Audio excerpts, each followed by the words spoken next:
नमस्कार. आपण शास्त्रींच्या मधुर वाणीतून ज्ञानेश्वरी भावकथेला भरभरून प्रतिसाद दिला आहे. या ज्ञानेश्वरी प्रचार महायज्ञात कुटुंब व मित्रपरिवारासह सहभागी होऊन ज्ञानेश्वरीचा आशीर्वाद घ्यावा. या अतिरिक्त वाचनाची आवड असेल तर डॉक्टर न्यायाचार्य नामदेव महाराज शास्त्रींची पुस्तके पेपरबॅक व ईबुक फॉर्मॅटमध्ये उपलब्ध असून त्याची लिंक माझ्या डाव्या बाजूला स्क्रीनवर दिलेली आहे. अधिक माहितीसाठी व्हिडिओचे डिस्क्रिप्शन पहा. अवश्य वाचा व सुखी व्हा. धन्यवाद. पुंडलिक वरदे हरिविठ्ठल श्री ज्ञानदेव ज्ञानेश्वर महाराज की जय. गेल्या 5 दिवसापासून आम्ही भगवान श्री ज्ञानोबरायांच्या हरिपाठावर चिंतन करत आहोत. 5 दिवसामध्ये बराच हरिपाठ समजला अशा भ्रमात राहू नये. इथून सुरुवात करू आजच्या दिवसाला. योग्याचं वचन, योग्यांचं, राजयोग्यांचं, तत्त्वज्ञानाचं बोलणं एका दिवसात, एका वर्षात, एका जन्मात कळेल हा आधुनिक बुद्धिवादी माणसाचा गोड गैरसमज आहे. आणि नाही समजलेल्या सिद्धांताला समजलं म्हणून जीवन जगतात. गैरसमज म्हणत नाही. अज्ञानाला ज्ञान समजणं हा गैरसमज नाहीत, हा गोड गैरसमज आहेत. फार कठीण काम आहे असं नाही. काही लोकांना वाटतं आपण बुद्धिमान आहोत.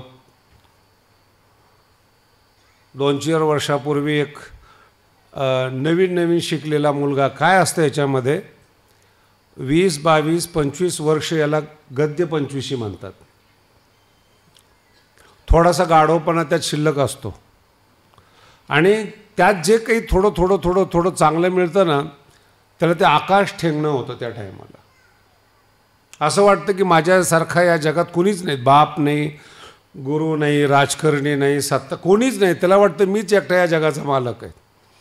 अशा अवस्थेला गद्य 25 म्हणतात. अजूनही दुसरा अर्थ आहेत, पण एवढाच अर्थ लक्षात ठेवा.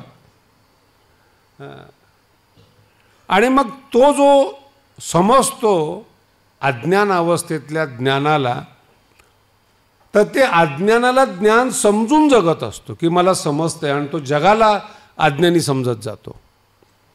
त्याची बुद्धी पूर्ण ऐका बरं का, थोडंसं लक्ष देऊन ऐका. त्याची बुद्धी परिपक्व झालेली नसते, कच्ची असते ती. म्हणून विषयाला, धनाला, सत्तेला, पुस्तकातल्या ज्ञानाला परिपूर्णता समजतो. म्हणून कधी मी पाहतो लग्नामध्ये मान मागतात. मराठी कळते ना? मागणारा हा भिकारी असतो बरं. मान मिळवावा लागतो, मिळत असतो. मागणं चुकीचं आहे. देवाकडे मागा, संताकडे मागा, कुणाकडेही मागा, मागणं चुकीचं आहे. कशा करता मागणं? आणि मागण्यामधला सगळ्यात मोठा दोष आहे, किती दिवस मागणार. अनंत वस्तू आहेत संसारामध्ये. एका वस्तूनं जीवन पूर्ण होत नाहीत. पैसा मागितला शरीर जातं, शरीर मागितलं पैसा मिळत नाहीत. दोन्ही आलं बुद्धी मिळत नाही, बुद्धी आलं ज्ञान मिळत नाही, अनुभव मिळत नाही. अशा हजारो प्रकार आहेत संसारामध्ये. म्हणून अज्ञानाला ज्ञान समजून जगणारा एक वर्ग आहे, आणि तत्वज्ञानाला समजण्यासाठी जन्मच्या जन्म घालणारा साधक आहे. 13व्या अध्यायामध्ये भगवान श्री ज्ञानोबरायांनी प्रकरण दिलेले. ज्ञान मिळवण्यासाठी योगाला सुद्धा लांब ठेवतात, तपाला लांब ठेवतात, सिद्धीला लांब ठेवतात. कालच्या प्रवचनात रिद्धी शब्द सांगितला, सिद्धी सांगितलेलं नाही तुम्हाला. रिद्धी म्हणजे वर्धते, रोज पैसा वाढणं, ऐश्वर्य वाढणं, मान वाढण्याला रिद्धी म्हणतात. सिद्धी शब्दाचा अर्थ असा आहे, इच्छा केली ते पावणं, याला सिद्धी म्हणतात. आणि हे श्रीमंताच्या बाबतीत, रिद्धिवानाच्या बाबतीत घडत नाही. म्हणून 2 वेगळ्या वस्तू आहेत. रिद्धी वेगळी आणि सिद्धी. तुमच्याकडे धन येऊ शकतं, पण जग असं आहे की तुम्हाला नाकारू शकतं, म्हणजे सिद्धी प्राप्त होत नाही. एखाद्या राजाला एखादी वस्तू पाहिजे असेल, नकार देतात. नकार शब्दाचा अर्थ आहे सिद्धीचा अभाव. तुमच्याजवळ सिद्धी नाही, सिद्धांत नाही तुमच्याकडे. फार महत्त्वाचा विषय आहे. आणि सिद्धी शब्दाचा अर्थ आहे धन नसेल, गरिबी असेल, काही जरी असेल तरी देखील मनातली इच्छा पूर्ण होते. कृतकृत्य झालो, इच्छा केली ते सिद्धी नाव यायचं. इच्छा केली ते. तुमच्या आयुष्यात हा दिवस येत नाही. तुमची इच्छा वेगळी असते आणि जे मिळतं त्याच्यामध्ये भेद असतो. नको ते मिळतं, नको ती इच्छा असते, नको ते. आणि मग काहीतरी बीडच्या भाषेत जुगाड करत चाललेलं असतं. कॉम्प्रोमाइज. पत्नीबरोबर, मुलाबरोबर, नोकरीबरोबर, व्यवसायाबरोबर, काय कुठे ना कुठेतरी इच्छा आहे ते मिळालं नाही. एक मुलगा तेवढा भाग्यवान होता, ज्या मुलीवर प्रेम होतं त्याच्याबरोबर लग्न झालं नाही. त्यांनी लग्नच केलं नाही. 2-3 मुलं झाल्यानंतर ती मुलगी हुशार होते, नवऱ्याला सोडून दिलं. या काळात ह्या गोष्टी फार छोट्या झालेल्या आहेत, ज्या भारतीय संस्कृतीमध्ये मोठ्या होत्या. विज्ञानानं आणि या संस्कृतीनं फार लहान केल्यात त्याला. माझी भाषा स्वामीजीलाच कळेल. आणि मग यांनी लग्न केलं नाहीत आणि तिने 2 मुलं झाल्यानंतर नवऱ्याला सोडून दिलं. तोपर्यंत हा पठ्ठ्या वाट पाहत होता. आणि लग्न केल्यानंतर गडावर पाया पडायला आला. मला महाराज इच्छा केली ते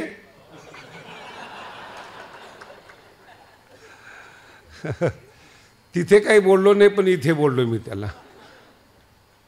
सिद्धी, इच्छा करणं, इच्छा व्यवस्थित करणं, याला पुण्य लागतं. इच्छा निर्माण होणं परमार्थाची, ज्ञानाची, याला पुण्य लागतं. इच्छा स्वतंत्र आहे तुमच्या बुद्धीमध्ये. ईश्वराने मनुष्य निर्माण करत असताना सगळ्याला बुद्धी दिलेली आहे, इच्छा दिलेली आहेत, प्रयत्न करण्याची क्षमता दिलेली आहे. इच्छा योग्य होणं याच्याकरता पुण्य लागतं. अयोग्यतेसाठी पुण्य काहीच लागत नाही त्याला. अयोग्य म्हणजे पाप. पुन्हा आठवण करून देतो, धर्मराज नाव आहेत पण जुगार खेळतो, अयोग्य इच्छा आहे. जरुरी नाही की तुम्ही पुण्यवान आहात, बुद्धिमान आहात, योग्य रस्ता. पुण्य मजबूत असेल तर योग्य रस्ता, योग्य निर्णय फळाच्या अगोदर तुमचा झालेला असेल. फळाच्या अगोदर योग्य निर्णय झालेला असेल, याला बुद्धी म्हणतात. म्हणून गेले 2 दिवस आणि मागचे दिवस आपण हरिपाठाची भूमिका या अंतर्गत काय काय विषय आलेले आहेत याचं आपण समग्र रीतीने चिंतन करत आहोत. 3 दिवस आपण हा प्रयत्न केला की बुद्धीचं वैभव काय. आजचा हा 3रा दिवस आहे. तुमच्या लक्षात नसेल तर मी सांगतो. बुद्धीचे वैभव. मला एका विद्यार्थ्याने विचारलं, महाराज तुम्ही बुद्धीचे वैभव सांगतात, समाधी हरीची सांगत नाहीत. सुरुवात समाधी हरीची, समसुखे विन हे सांगायला पाहिजे तुम्ही. म्हणजे हे योग्यासाठी आहेत, प्रवचन भोगी लोकात चालू आहेत. कुठे काय सांगावं याची तर अक्कल पाहिजे ना. समसुखे विन समाधी, म्हणजे समाधीमध्ये समसुख असतं. सम शब्दाचा अर्थ आहे ब्रह्म, व्यापक ब्रह्म. समाधीमध्ये त्याचा साक्षात्कार होतो. न साधेल जाण द्वैत बुद्धी. आणि एक महत्त्वाचा सिद्धांत सांगतो, अतिशय महत्त्वाचा आहे. खूप मोठे गैरसमज आहेत तुमचे आमचे. बुद्धी असली तर कळतं, याच्या इतका मोठा गैरसमज जगात नाही. बुद्धी असेल तर तुम्ही तुमच्या वयानुसार अनुभव घेऊन पाहा तुमचा, की आजपर्यंत तुम्हाला काय वाटलं. बुद्धिमान माणूस आहे, कळतं त्याला. कळण्याकरता बुद्धी लागते. हेच रोजचे वाक्प्रचार आहेत, रोजचं हेच आहेत. ज्ञानोबराच्या हरिपाठातला सिद्धांत भिन्न आहे. ज्ञानोबराय म्हणतात बुद्धी असेल तर कळेल, असं नाही. सगळ्यात मोठा गैरसमज. माऊली म्हणतात बुद्धी असेल तर कळणार नाहीत. याच्याकरता ज्ञानोबरायांची सुद्धा आवश्यकता नाही. तुम्ही समोर बसलेले आहेत. बुद्धी असून परमार्थ कळत नाही, अजून काय अनुभव पाहिजे. ज्ञानेश्वरी कळत नाही, मग बुद्धी नाही का? हरिपाठ कळत नाही, सगळे विषय कळत नाही, चांगलं कळत नाही, बुद्धी आहे, आपल्यालाच बोलत नाही. श्रीमंत असतील, अत्यंत विद्वान असतील, आत्मतत्व प्राप्त होत नाही.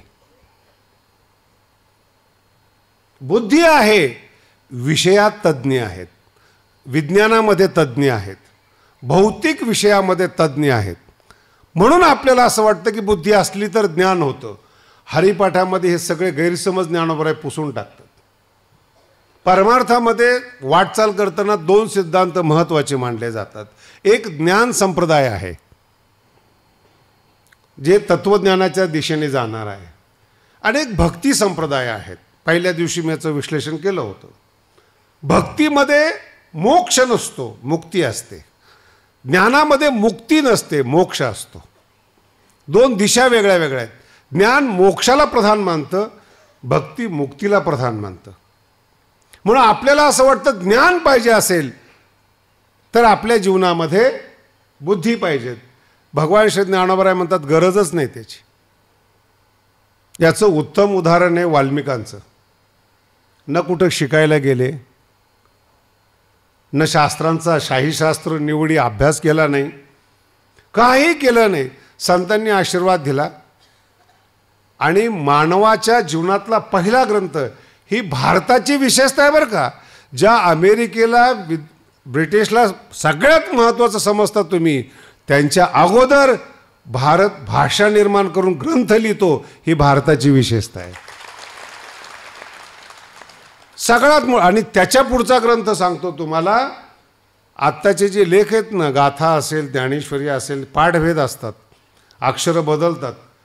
पृथ्वीवरचं सगळ्यात मोठं आश्चर्य आहे, ऋग्वेदामध्ये 5000 वर्षापासून एकही पाठभेद नाही.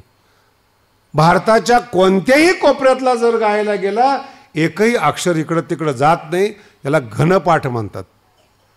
आता ते नाही समजून सांगत तुम्हाला घनपाठी म्हणजे काय. किती आश्चर्य. लिपी नव्हती, लिखाण नव्हतं, एक ग्रंथ टिकवणं याला कष्ट लागतं. मग का वाल्मिकांनी ग्रंथ लिहिला? ज्ञानोबांनी हरिपाठ उत्तर दिलेले आहेत. कळण्यासाठी आणि देवासाठी बुद्धी लागत नाही, भाव लागतो. सगळ्यांचा हरिपाठ पाठ आहेत, भाव लागतो. भावे विन भक्ती नाही. आणि भक्तीशिवाय किती पाठ आहेत बरं तुमचं? हरिपाठ अर्थाकडे पाठ आहे. भावे विन भक्ती होते, आणि भक्तीशिवाय आता ज्ञानात काय संबंध आहेत? भक्तीत मुक्ती आहे ठीक आहे, ज्ञानात कशाला भाव लागतो? बुद्धी पाहिजे ज्ञानात. पुन्हा ज्ञानोबराय समजून सांगतात, भावे विन देव न कळे. कळे शब्दाचा अर्थ आहे ज्ञान. न म्हणून वाल्मिकांना अगोदर घेतलं मी. वाल्मिकांचा भाव नारदाच्या शब्दावर होता म्हणून ग्रंथ लिहिले. आपण ग्रंथ पाठ केलेले लक्षात राहत नाही, एवढे भावनाप्रधान आहोत आपण, एवढे भाव आहोत, काही लक्षात राहत नाही आपल्याला. दशशांती मंत्रामध्ये एक शब्द आलेला आहे, जे वाराणसी विद्यापीठाचा ब्रीज मंत्र आहे, श्रुतम मे गोपाय. अतिशय महत्त्वाचा शब्द आहे. बारीक बारीक शब्दाकडे, श्रुतीच्या शब्दाकडे लोक लक्ष देत नाहीत, द्वेषापोटी अर्थाकडे लक्ष देत नाहीत, ज्ञानाला गमावतात ती लोक.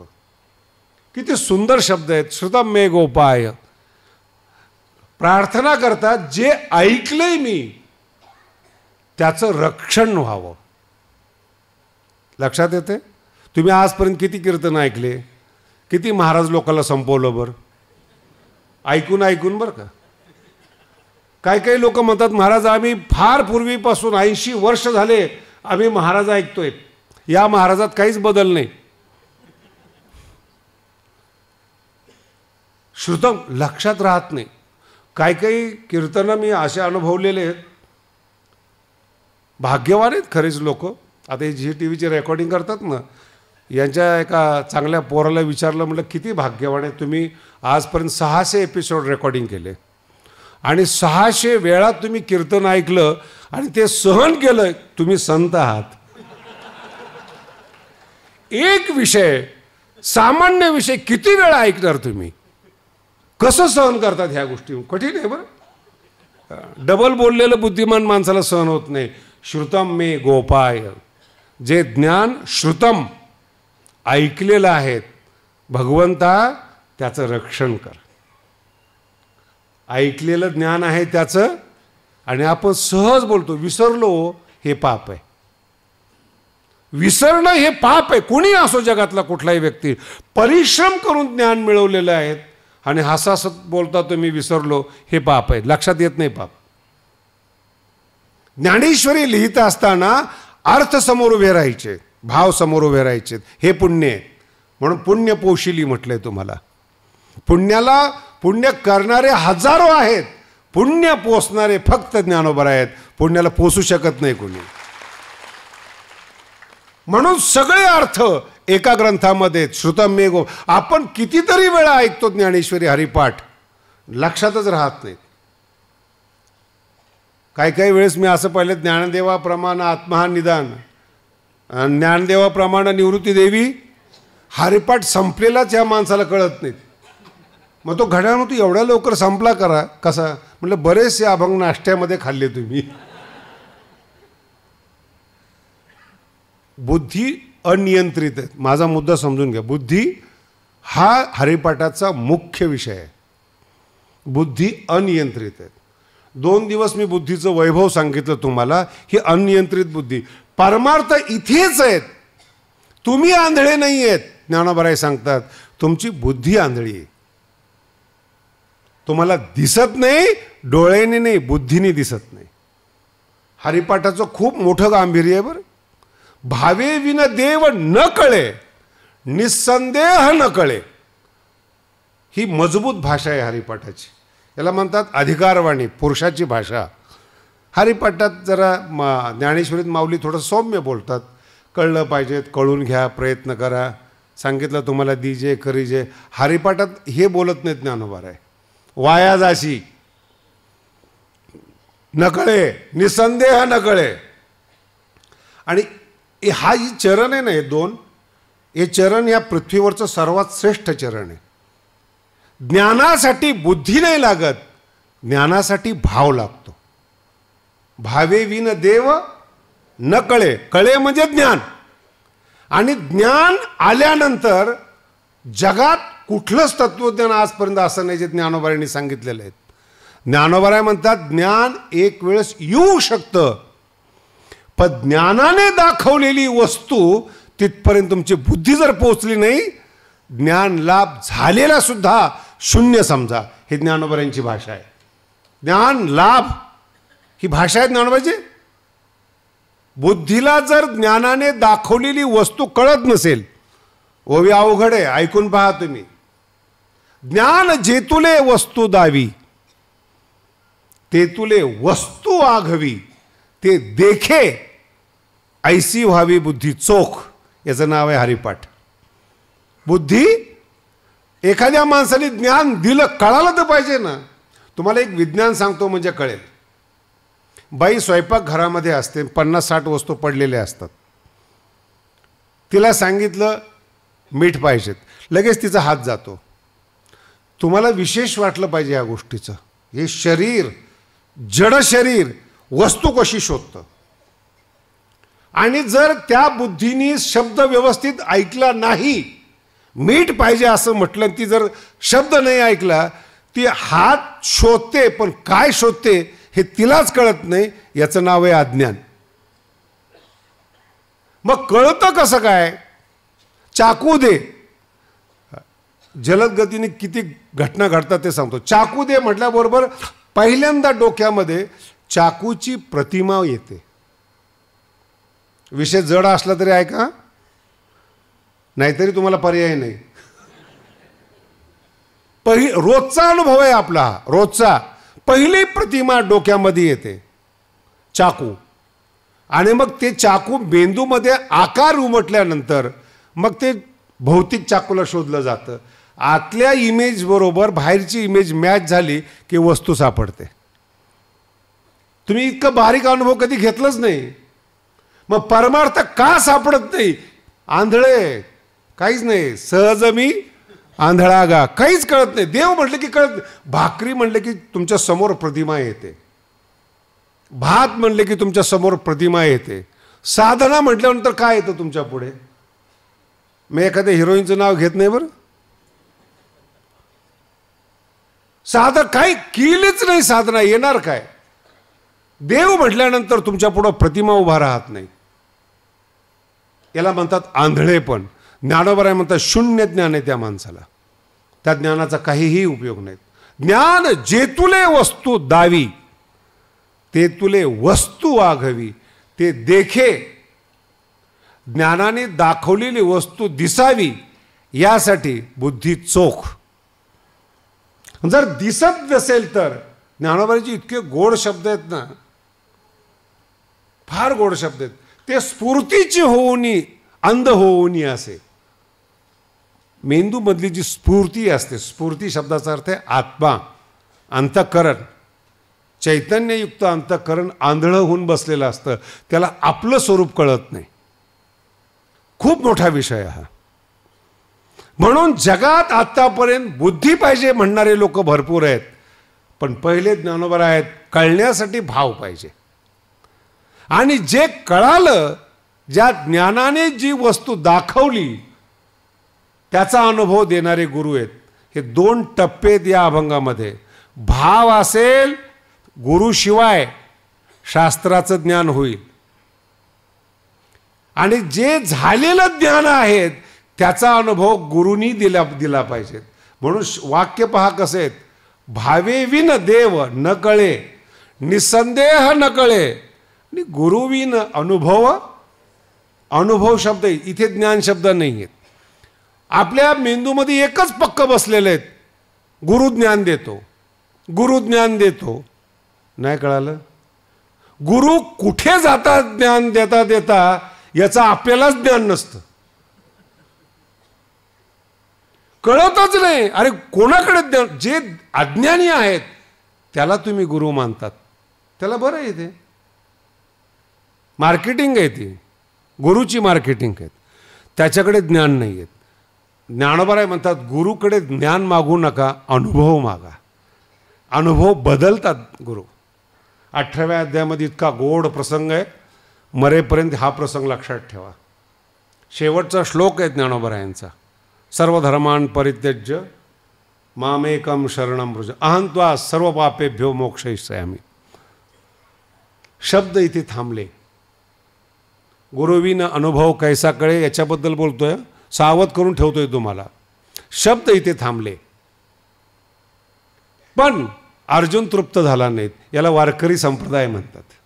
शब्दातून ऐकलं, शब्दाचं ज्ञान झालं, हृदय संतुष्ट झालं नाही. विश्वरूप पाहून अर्जुनाला समाधान वाटलं नाही.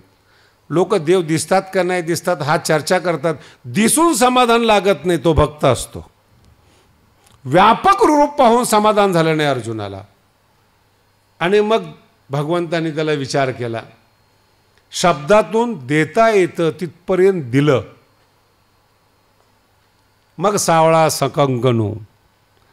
ज्ञानोबराय कृष्णाचं वर्णन करतात. सावळा फार गोरा नाही बरं का, आतून कधी कधी ते काळे असतात. सावळा.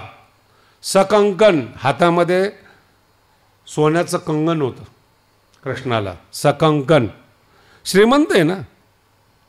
व काही काही माणसं बघितले म्हणजे करोडोची प्रॉपर्टी असती, चेहऱ्यावर 18-20 दारिद्र्य असतं. असं कधी भेटलं तर असं वाटतं 10व्यावरूनच आलाय तो, प्रसन्नच नाही. अरे ऐश्वर्य आहे तर भोगा ना, सोडून जायचंय. कधी कधी असं ऐश्वर्य दाखवा की तुम्ही प्रसन्न राहाल, समोरच्याला वाईट वाटेल, हरकत नाही, त्याने सुद्धा प्रसन्न व्हावं. सावळा सकंकुन बाहू पसरोणी दक्षिणू.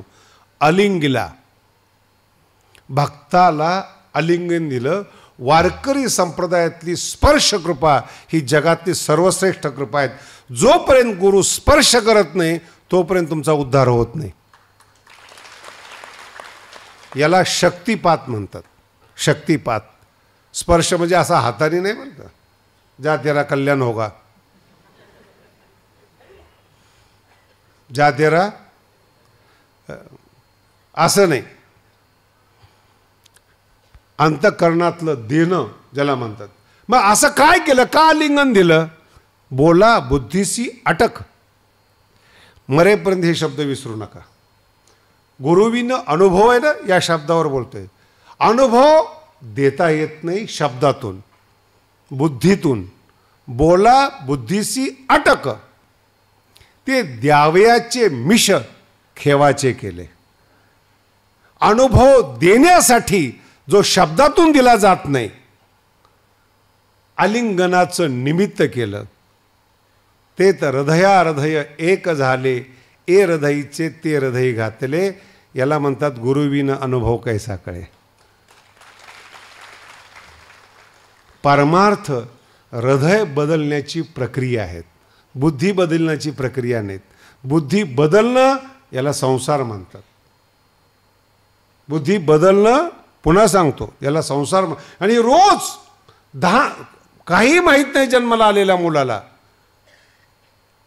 छोट्या छोट्या गोष्टी बघा, हे चॉकलेट चांगलं, हे कपडे चांगले, हा ब्रँड चांगला, बदलतात माणसं. बुद्धी आहे ना ती.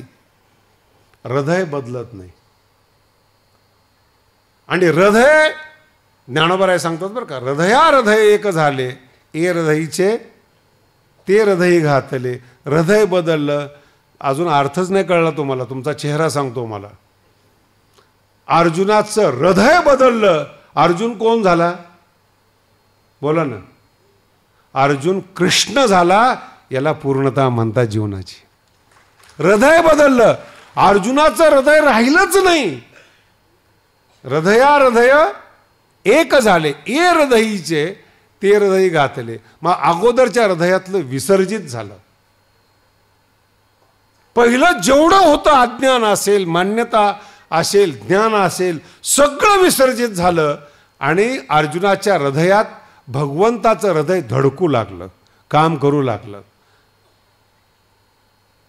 ए हृदयचे महाराज हे कळलं नाही. द्वैत न मोडता केले. पार्थिव शरीर तसंच राहिलं, आतून हृदय एक झालं. पुढचा टप्पा लक्षात घ्या. आता अर्जुन संपला. अर्जुनाच्या हृदयाच्या जागी परमात्मा आपलं हृदय ठेवतो. यत्र योगेश्वर कृष्ण याला म्हणतात. हृदयाला भगवंताचं हृदय अर्जुनाच्या जागी आलं. आणि जिथं अर्जुनाच्या जागी कृष्णाचं हृदय आलं, तिथेच जय, तिथेच लक्ष्मी आणि तिथेच विजय आहे. काय ओव्या आहेत ज्ञानोबरायांच्या. आपण हरिपाठ पाहतोय म्हणून सांगत नाही तुम्हाला. एखादी श्रीमंत आई आहेत, मुलाने इच्छा केली की काहीही देतात. ज्ञानोबराय म्हणतात हे जे पृथ्वीचं मंडळ आहे ना, पृथ्वीचं मंडळ, अर्जुनाला जर असं वाटलं ना की सोन्याची पृथ्वी करावी,